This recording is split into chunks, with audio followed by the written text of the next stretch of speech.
Welcome to English 3E. This is Class 10, and we are working on Unit 2, and I am Jillian Percy. If you are looking for ways to reach me, I'm at the studio for English 3E for the next hour, 1-800-465-7144. At other points today, you can reach me through the WASA office number, 1-800-667-3703. You can fax me your work at 1-800-463-7852. Or you can also email me your work, jillian.percy@nnecschools.org. If you wish to watch this again, I am over on YouTube at G_P_ERCY WAHSA. So normally I do a little grammar moment every day because I'm just trying to get a little bit in each day. There's a lot to learn, really, and I don't want to overwhelm people. So I've been trying to work on using videos. Let me see if I can make this work. This is about verb tenses. I think verbs are like the trickiest part of English. And I'm hoping I can make this work today. It's been kind of an ongoing issue for us.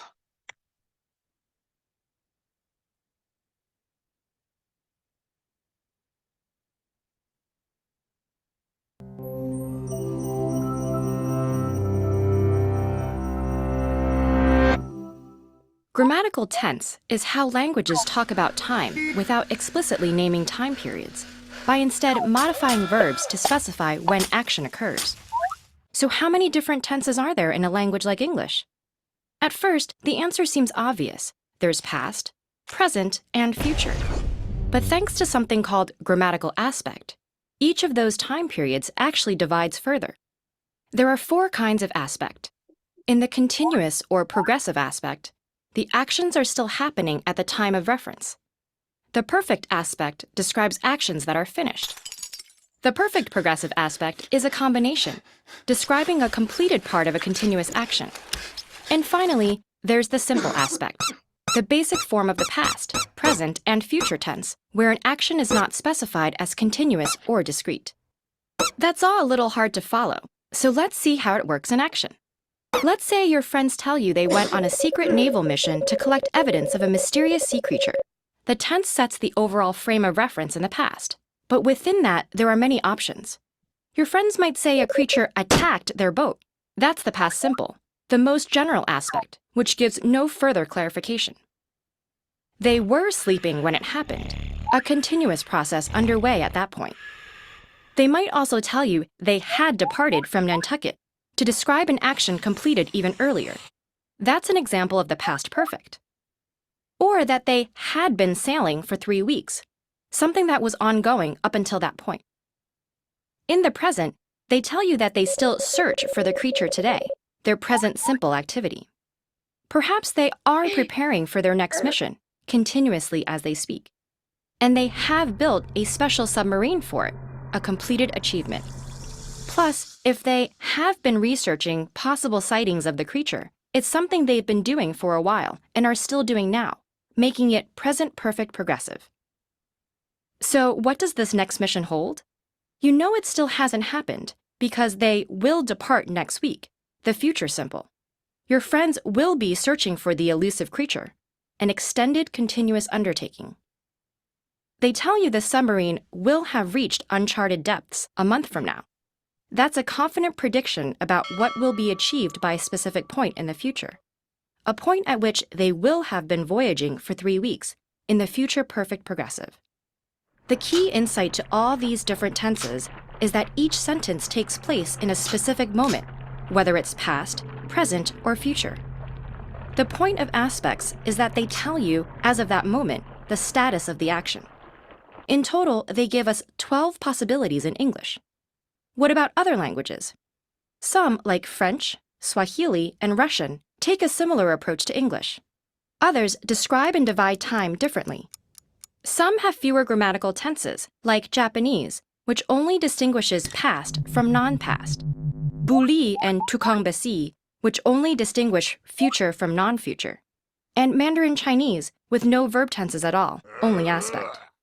On the other hand, languages like Yagwa split past tense into multiple degrees, like whether something happened hours, weeks, or years ago.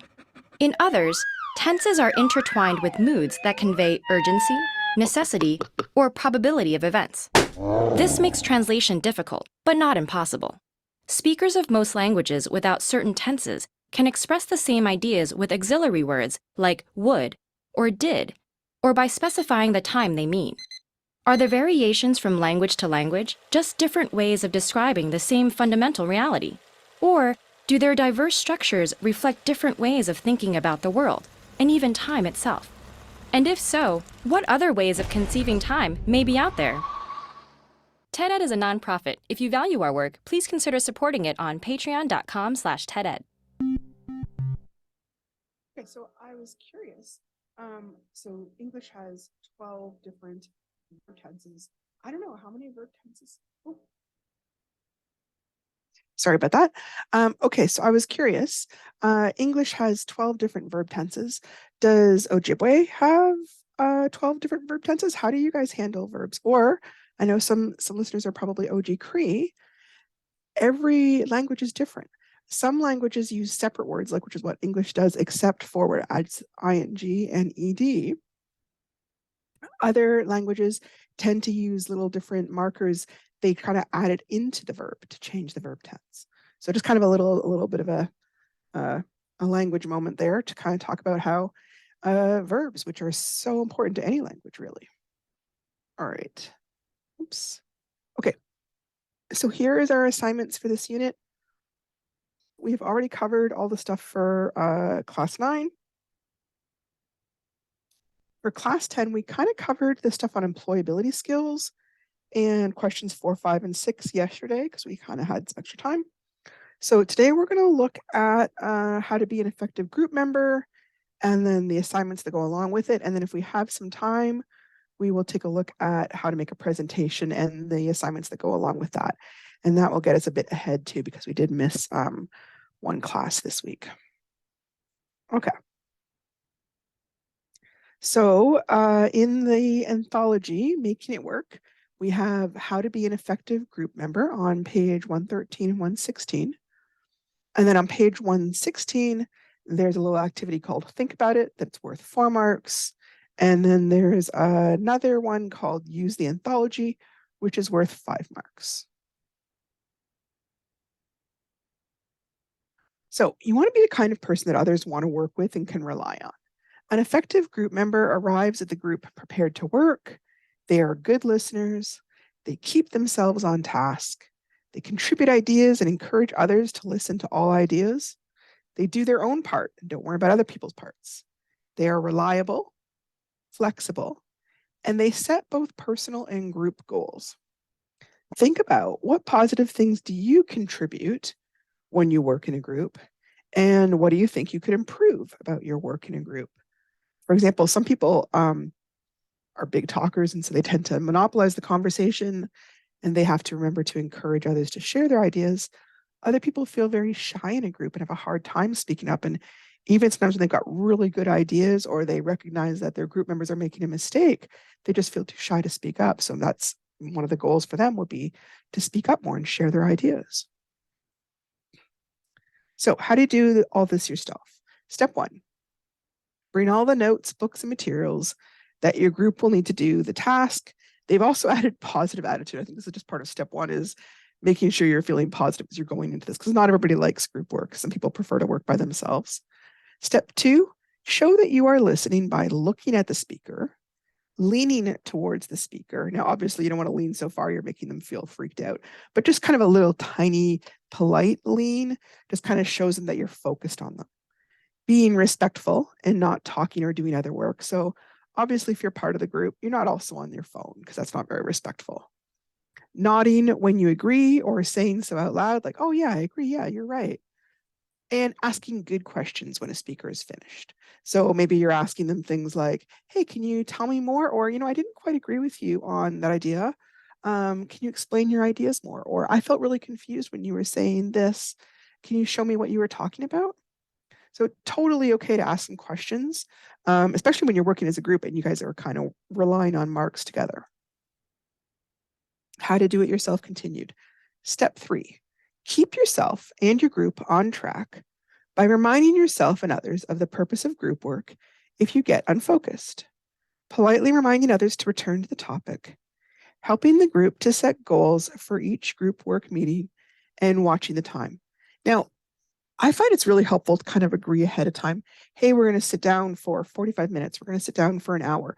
If people feel like they're just there forever, it actually encourages people to goof around more because it just seems like it's endless and it's never going to end. Whereas if you kind of say, hey, in 45 minutes, we're going to finish this and we're going to get to go home, or we're going to, go grab a coffee or whatever, then it kind of keeps people focused on trying to get as much work done as possible in that 45 minutes. The other thing is to set a goal. Just saying, okay, let's get together and work, it kind of is too vague. But if you say, okay, on Monday, let's get together and we'll figure out what our big topic is going to be and who's going to be responsible for what part of that topic. Okay, so that's a reasonable goal. You get together, you figure that out. And then when you've finished that goal, the meeting's finished. So again, it helps people stay on topic instead of fooling around. So step 4, keep the discussion going and keep it positive by helping the group set an order or rules for speaking. And that could be as simple as, hey, we're going to go around the table and we're all going to take turns. Or it's going to be, hey, you know what? Just remember, we don't interrupt each other. If somebody's got an idea, please wait till, the other person has finished talking before you introduce your idea. Or it may be, things like we're not going to call each other names, or we're not going to swear at each other. And if we're feeling upset, we're going to agree to calm down first before we finish talking. Disagreeing with others in an agreeable way. This is a really challenging thing for some people. For some people, if they feel like the other person is wrong, they tend to feel very angry about it and they'll talk about it in a very angry way. And sometimes others at the table or in the group may feel kind of intimidated and it shuts down discussion. It's totally okay to agree with somebody. To disagree with somebody, but still to do it in a respectful and kind manner. Like, I know what you're saying, but I'm a little bit worried that we've gotten off track because the focus of the assignment was da da da. And what you're saying, I don't think it's going to quite meet the assignment. So the person may still feel a little bit uncomfortable being corrected or being discussed in that way, but it gives you the opportunity to practice this very important skill of disagreeing while still staying calm and kind. It's pretty important, not just in school, it's also a really important point. When you're working, you're not going to agree with every person you work with, as I'm sure some of you already know. I'm sure some of you are already in the workforce. You have to learn how to stay calm and peaceful and kind when we're talking to other people, even when we don't think they're correct. This is still part of step 5.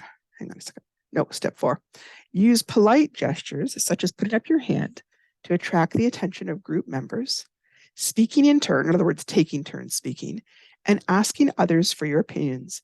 This is so crucial if some people are really quiet, if some people get really intimidated easily, and if anybody has gotten mad during a group project, it's really important to try and make sure people get talking again afterwards so it doesn't become an argument that shuts down the whole project. You're able to kind of move on, right? Step 5, take responsibility for your own work in the group by knowing the group's goals, reminding yourself of your own strengths, volunteering to do things you know you can do, encouraging other people to do their best, listening to what others want to do, and helping to set deadlines that everyone can meet.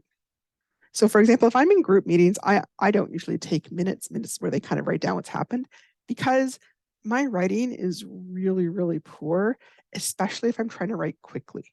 And if I'm trying to keep up with what everybody's saying and people are talking fast, I know that the end result is only going to be readable by me. So I don't do that. On the other hand, I'll be happy to kind of get there first and set up some coffee. I'll be happy to help put the table and chairs away afterwards. Things like that. Like, got to kind of think about what am I good at and what am I not so great at. And it's fine to say, like, I'm not so good at that, I'm not going to do that, but then think about what can you do instead, right? That's the important thing, is that everyone is contributing. Step 6, be reliable by showing up for meetings on time, keeping your work about what you've agreed to, and contacting someone in the group ahead of time if you'll be absent. Set goals and give yourself and the group credit when you achieve them. Try to keep group members to a maximum of 4 people. It can be really hard to stay focused otherwise, unless there are very specific jobs, like your teacher has assigned 5 people to a group. It's also, I find, if people are working at different jobs, it can be really hard to find a schedule that works for everybody. Okay, so I saw this really nice little teamwork video. It's kind of interesting. So it talks about Steve Jobs and some of the decisions that he made, because of course he's the guy behind Mac, MacBooks and Apple and all that. So very interesting. I thought I kind of would share it with you. It's approaching it from a more of a work standpoint than simply a school standpoint, but ultimately that's what we're aiming for, right?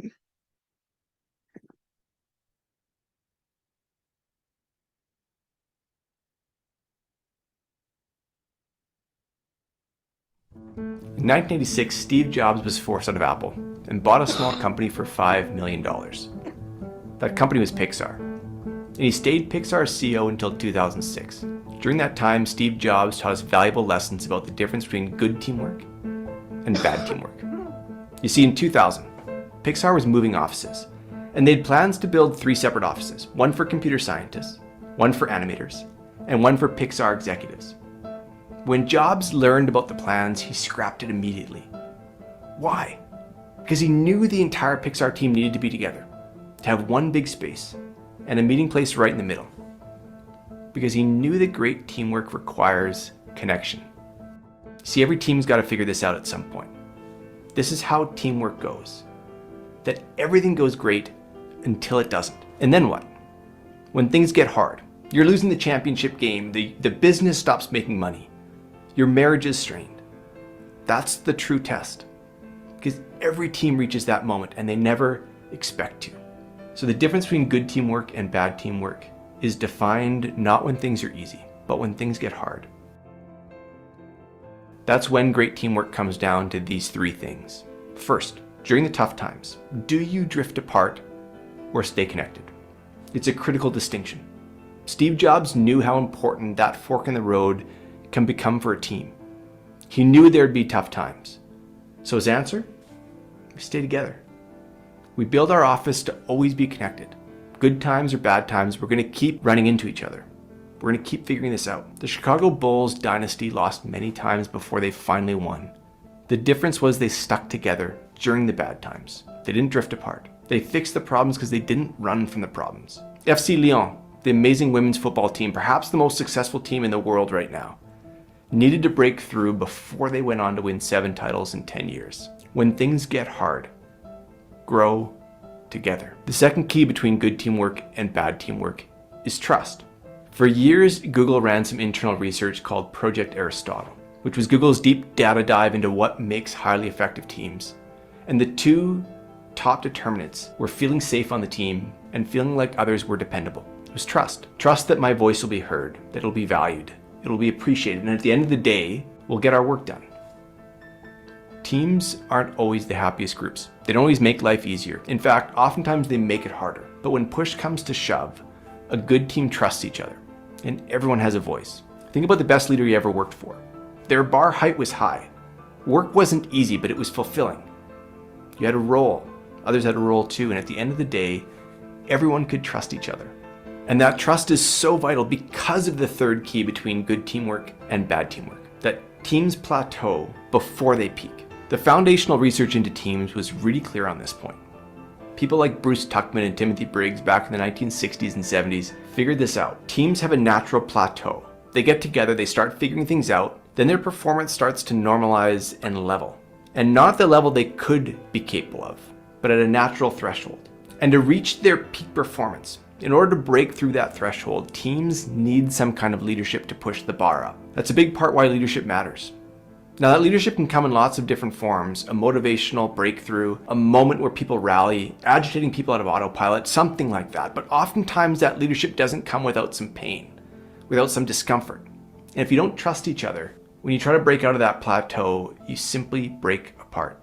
Think about the years of hard work before the success arrived. That's the difference between hitting the plateau and reaching the peak. It takes the foundation of trust.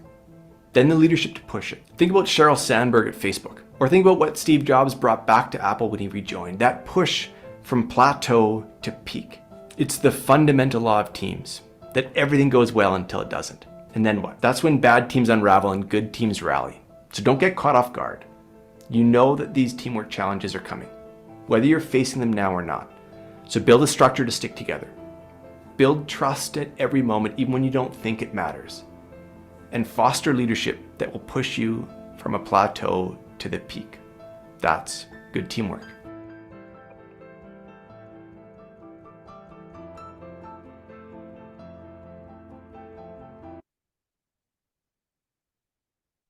All right, I wanted to include this because it brings it back out of the school environment and brings it back into life and to work, which is kind of the whole point of this, right? One of our big themes for this course is journeys, but it's also this particular unit is about getting ready for work and being able to work well. And very few jobs, there's a few jobs like security or something, but most jobs involve working with a wide variety of people and valuing those people and trying to find ways to overcome conflict. So when we're doing this, we're going to have some little assignments, but the whole reason this is included is because it is such an important work skill. So often the people that aren't have trouble finding jobs or have trouble hanging on to jobs, it's not because they're not good at what they do, right? It's usually because they're having trouble getting along with people. And so they end up being an uncomfortable fit and they end up not being able to kind of stay at the job, right? This is kind of the way to overcome it, is to follow these kind of skills.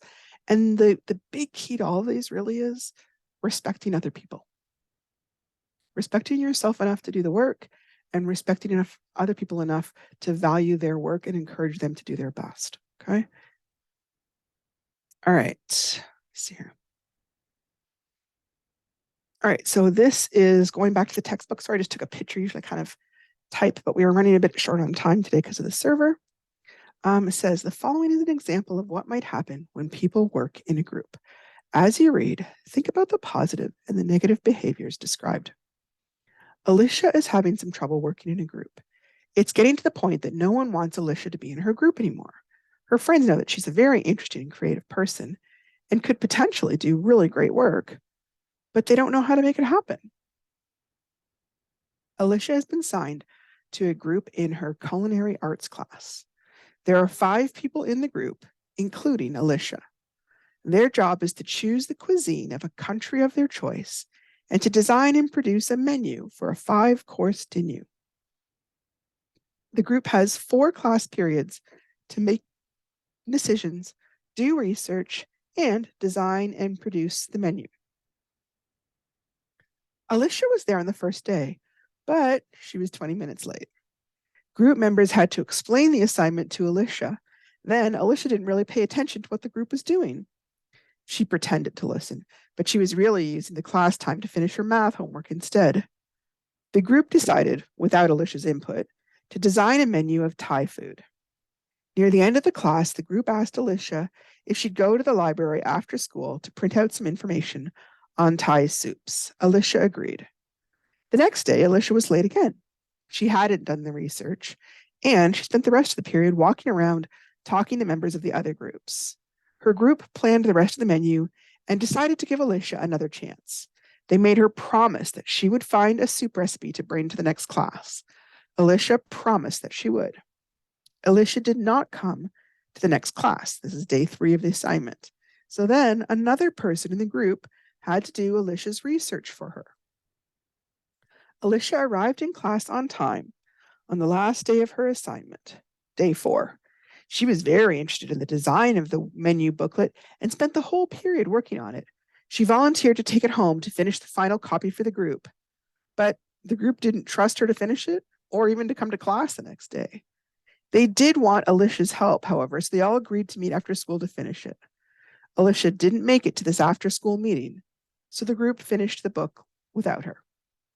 So you can see these little spots where they've underlined things, and then they've put some examples of what's going wrong. So for example, she was 20 minutes late, and it says, showing up late takes time away from the group, when the task has to be explained again. She was pretending to listen, but she was really using the class time to finish her math homework.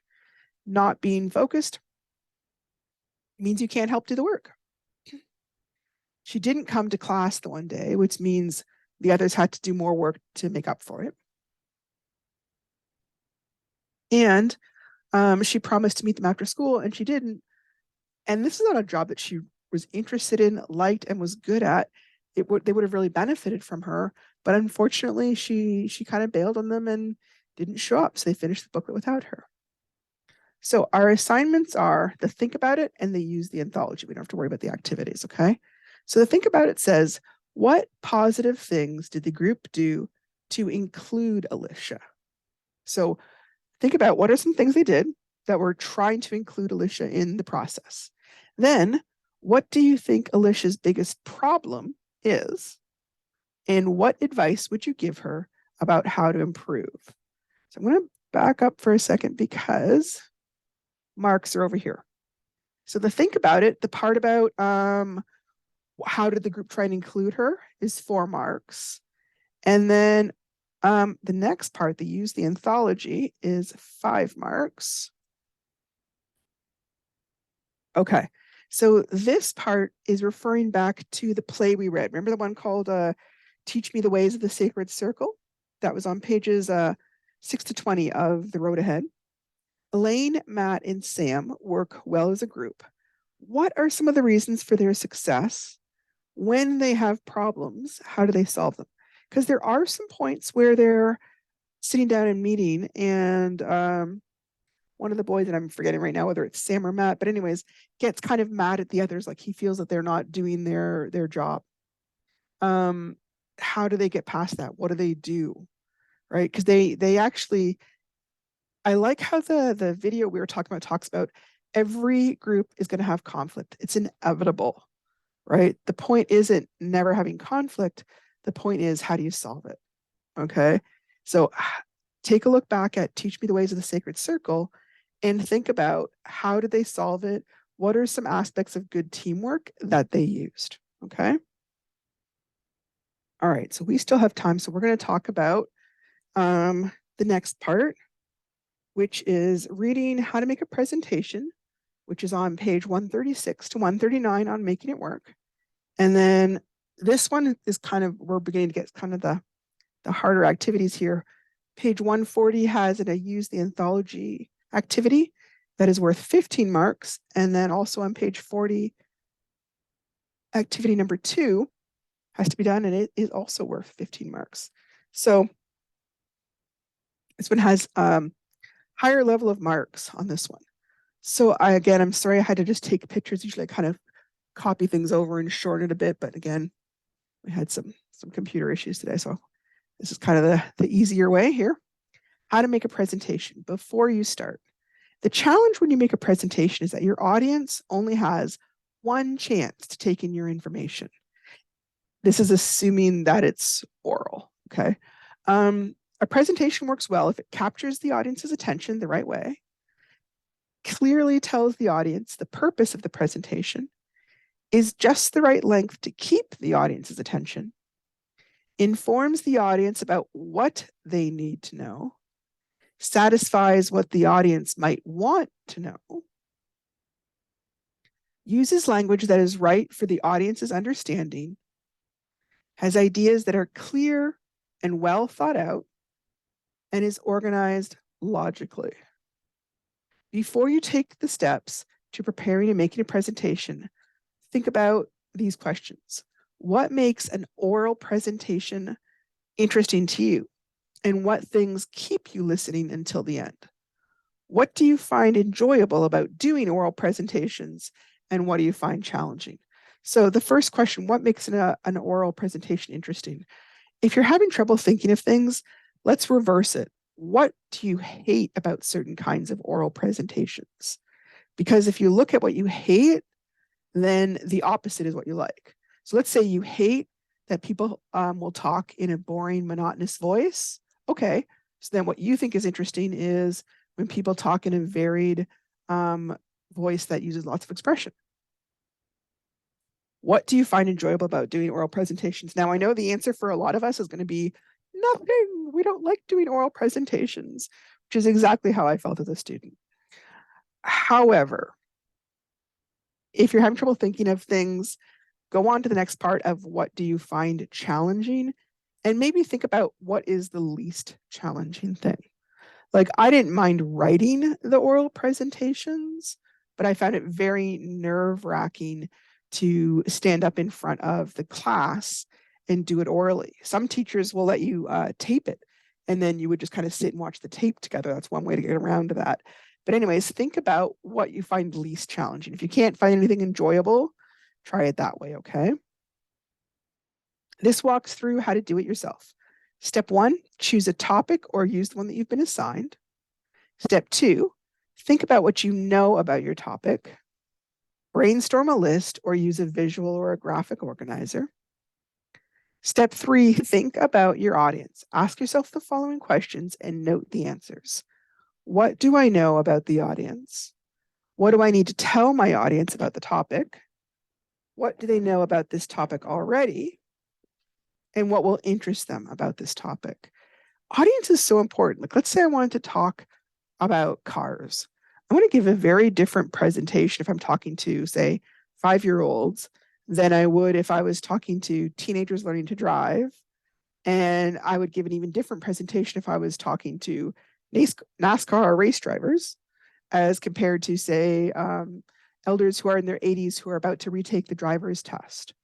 It's still the same topic, but the audience has completely different interests and needs and levels of knowledge. So when you're doing a presentation, think about who you're talking to, what they already know, and what they need to know. Like, what benefit is your presentation going to give them? What might they like to know about this topic? How long will I be able to keep them interested? And what will I need to say to keep their attention? So when you're first doing oral presentations, 3 to 5 minutes might be as much as you can talk. But then after a while, and you get more comfortable and you understand how to like draw things out and add more details, maybe 10 minutes is reasonable, right? Gradually, the more you do them, the longer you will be able to do it. The question is doing it and also keeping it interesting. That part gets harder, right? Step 4, if necessary, gather additional ideas for the presentation. So just like in writing, where sometimes you sit and you look and you revise, the same thing for the presentation. If you're looking at your presentation and thinking, I don't have enough here, or I don't have enough interesting stuff, or I'm not going to meet what their needs are, you go back and do some more research and figure out some new stuff. Step 5, organize your presentation ideas into an outline. You can use the Line Master 5, which is available from your teacher. I would have to hunt that down, or a word processing or presentation program to help you create your outline. First, make a statement about the topic of your presentation and your purpose. Next, make a few statements about what you think the audience already knows about the topic. Keep this section short so that your audience doesn't lose interest. As soon as you can, pose a question or make a statement about an interesting fact that the audience probably doesn't know, or make a controversial statement that not everyone will agree with, and this will increase interest and attention. If you've asked a question, you can give the answer followed by your facts, details, and supporting evidence, or you can give the facts and evidence and let them lead you to an answer later in the presentation. If you've given the audience an interesting or controversial fact or thesis to consider, give the evidence, facts, and details that explain it, support it, or prove that it's true. End your presentation by either re-asking the question you began with or restating the controversial or interesting fact. Close with a summary statement that generally answers the question or supports the statement. Hot tip, plan and organize the content of your presentation based on what you know about your audience. Keep your audience's attention by keeping your points short and by using interesting information and visuals. Fit the number of facts and details and the amount of evidence to the amount of time that you have to do the presentation. I would also say normally if you do oral presentations, you'd want to time yourself first. If you want to, see that you've got 5 minutes, actually stand up and talk and see if you have 5 minutes. It's really easy when you're first doing this kind of thing to think, oh yeah, I've got 5 minutes here, and then you stand up and it's 2 minutes. That's the kind of thing that if you in your practice, you can easily overcome by adding some more information. Okay, here are a writer's notes and the final presentation. In what ways do you think the fact sheet was helpful to the writer? So the topic of the presentation was the sinking of the Titanic.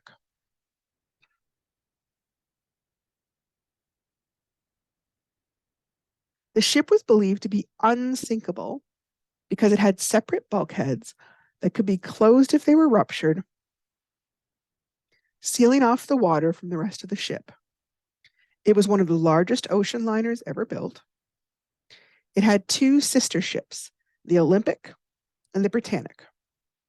The captain, Captain Smith, was trying to set a record for the fastest ocean crossing. It was on its maiden or first voyage when it sank. It sank early in the morning of April 15th, 1912. It was intended to be the captain's last voyage. He was supposed to retire immediately after the voyage. The ship sailed from Southampton, England, and was supposed to dock in New York. The ship carried 2,224 passengers. But because it was believed to be unsinkable, it had lifeboats for only 1,178 people. It was a luxury ship, but many of its passengers were not in first or second class. They were traveling in the lower parts of the ship, called the steerage section. The ship was warned that it would be passing through an iceberg field, but it didn't slow down. 1,513 people died. Only 711 were rescued. So basically only a third were saved. This is all the information that the person gathered before they did their presentation. And then following is an example of their presentation and how they put it together.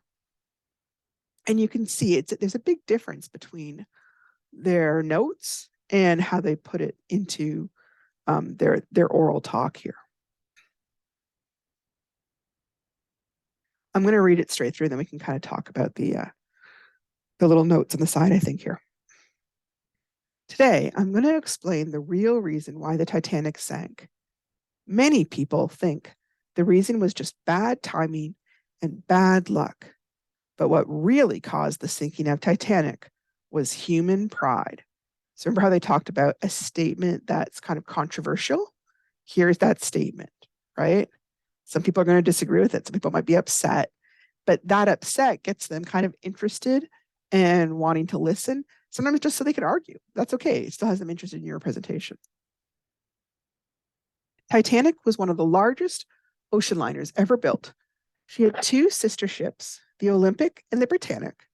Titanic's first voyage was from Southampton in England to New York City in April of 1912. She was carrying 2,224 passengers.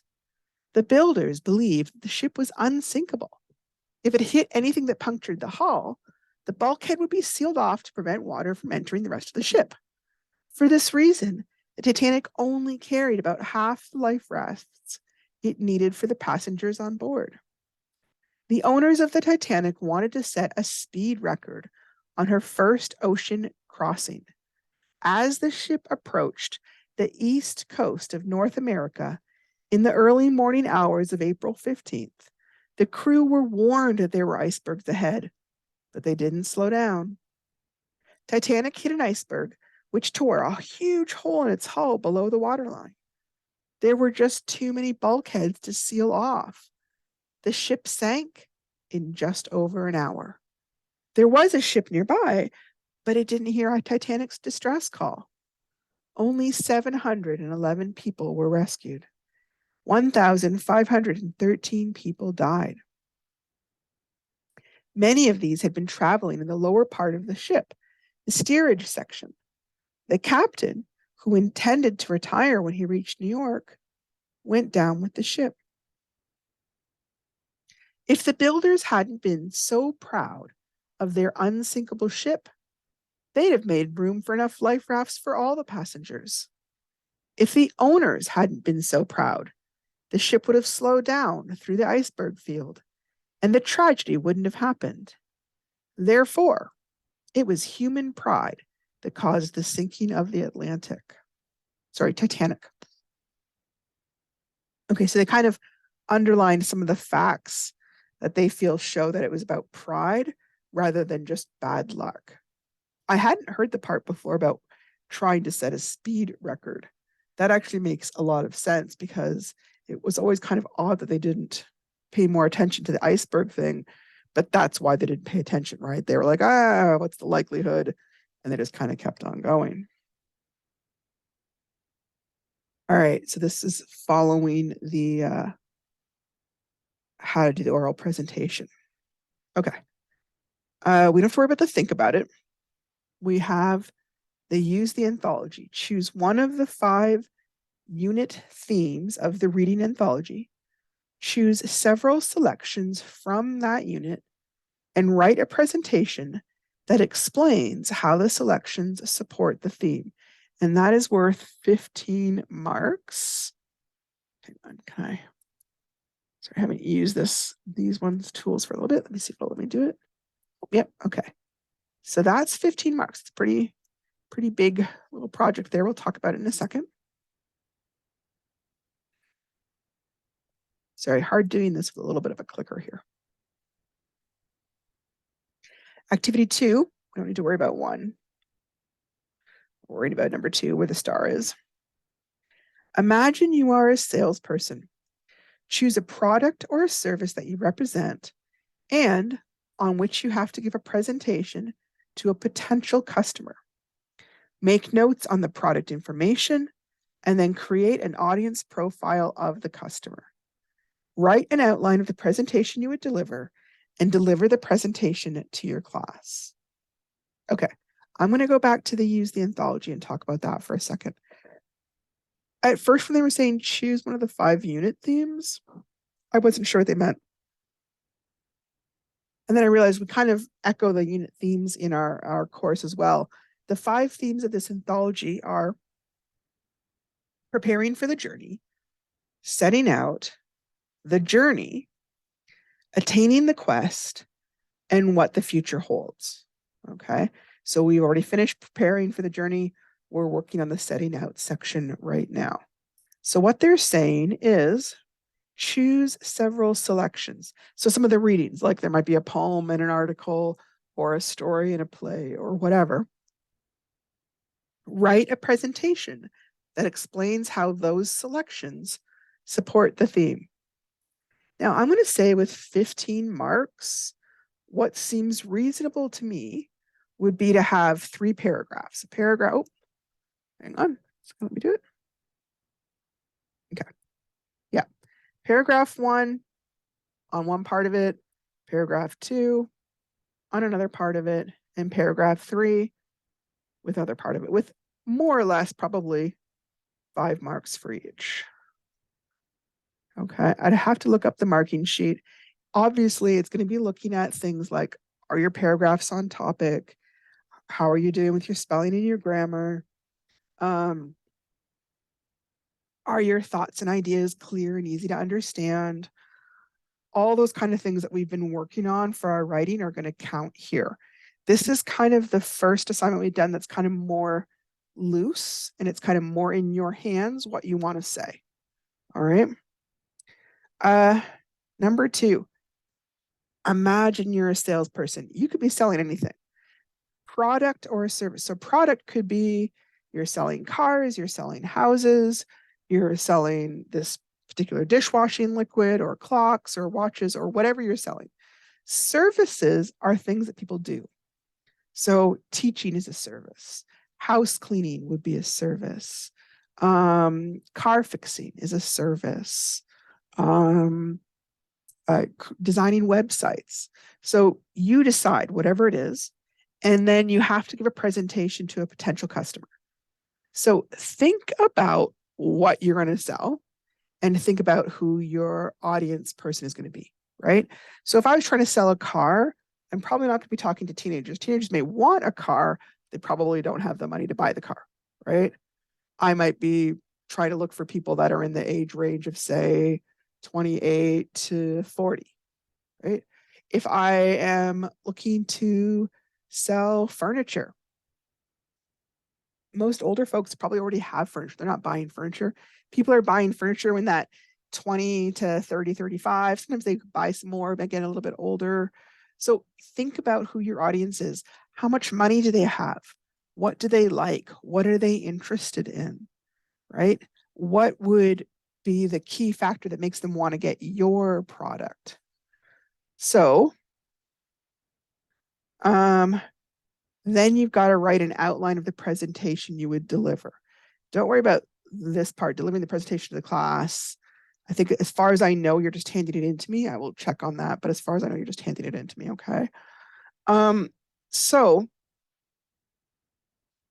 let me see here. I've only got a couple of minutes left. Let me see if I have. My apologies. I haven't used PowerPoint for a little while. Okay. So first I would just do some brainstorming. So potential products. I don't know, products are hard for me. For services, I could see like maybe I could be writing resumes, or I could paint murals for bedrooms. I did that for my brother. What else could I do? I'm going to write house cleaning here, but in actual fact, I would be a terrible house cleaner. I could do tutoring. Okay. So those are some examples of some services I could offer. This doesn't have to be true, right? I mean, if I wanted to train for marathons here, I totally could. But since I don't actually know how to train for a marathon, I would probably have a hard time thinking of good selling points. So this does not have to be 100% factual. It's just if you say already know how to paint murals, then it's going to be a lot easier to write your presentation on how you could paint a wonderful mural. Okay. You could also think of products. What are some products that are near and dear to your heart, right? Maybe there's a special brand of clothing that you love, or some special tools that you think are amazing, or your favorite skidoo or boat or fishing gear, whatever. It doesn't really matter. After you do all that, you've got to think about your audience. So I want to think about what am I going to do? And then who am I trying to sell this to? Right? We often think, well, I'll sell to anybody. Yeah, of course we would sell to anybody, but not anybody's looking, right? If I'm talking about painting murals for bedrooms, again, that's a narrow market. Probably kids. Maybe there's some buildings that might want something. That maybe the hospital wants somebody to put some cheerful murals by the front door, or in the waiting rooms, or in the children's rooms, right? Or maybe the speech pathologists want a nice mural to keep kids busy. House cleaning. People young and healthy probably aren't looking for house cleaning. That might gear more towards older people or towards really busy execs who don't have time. So think about who your audience is. For the audience, think about how old. How old is super important. Okay. Think about how much money do they have. Okay. And also, what is the cost? What does your service or product cost? Right? Tutoring somebody for an hour is obviously going to cost a lot less than, say, house cleaning for 2 hours, or painting a mural that might take a week or two, right? Selling hand soap might be different than selling a pair of handmade moccasins, which might also be different than selling a skidoo, right? So how much money does it cost? And how much money do they have? How much money do they have? And then also thinking about, what do they like, right? Are they young and cool and hip? what's their personality, I guess. What is their personality? Right? Are they traditional? Are they more hip and with it? Are they interested in being kind of funky and cool? What are your selling points? What is special about your product or your service that makes other people want to buy it? Right? Like, I remember when Krispy Kreme came to Windsor, and their big selling point was you could see them making the donuts. Yay! And that was a huge thing from where they came from. But you know what? Where we were, nobody cared about how they made the donuts. They just wanted to buy donuts. Their thing was all donuts were the same. They're all these kind of like glazed donut. People who were used to things like Tim Hortons, where there was all sorts of different kinds, just didn't impress them. So what was a great selling point where they were was not a great selling point when they came to a new town. So think about what are your selling points, okay? I'm not going to go into that too much more. I may try and tackle that a little bit tomorrow, but I am beginning to run out of time. Thank you so much for coming today. I hope this class was helpful, and I will talk to you guys actually on Monday, okay? Take care.